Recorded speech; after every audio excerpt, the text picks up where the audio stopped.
ಇವಾಗ ಇವಾಗ ಒಂದು ಸಖತ್ ಫೇಮಸ್ ಆಗ್ಬಿಟ್ಟಿದೆ. ನಾನು ಒಂದು 15 ವರ್ಷದ ಹಿಂದೆ ಒಂದು ಸಾಂಗ್ ಮಾಡಿದ್ದೆ. ಈಗ ನಮ್ಮ ಹೆಣ್ಮಕ್ಳು ಎಲ್ಲರೂ ಅದನ್ನ ತುಂಬಾ ಇಷ್ಟಪಡೋದು. ಜಿ ಕೊಡಿ. ಕರೆಕ್ಟ್. ಯಾವ್ದು ಗೊತ್ತಾ ನಿಮ್ಗೆ? ಹೇಳಿ ಸರ್, ಗೊತ್ತಾಯ್ತು. ಹೂವಿನ ಬಾಣದಂತೆ ಯಾರಿಗೂ ಕಾಣದಂತೆ ಹಾಡಿನ ಸಾಲಿನಲ್ಲಿ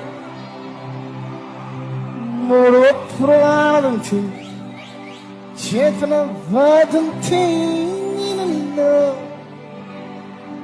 ನೂತನಲ್ಲಾದ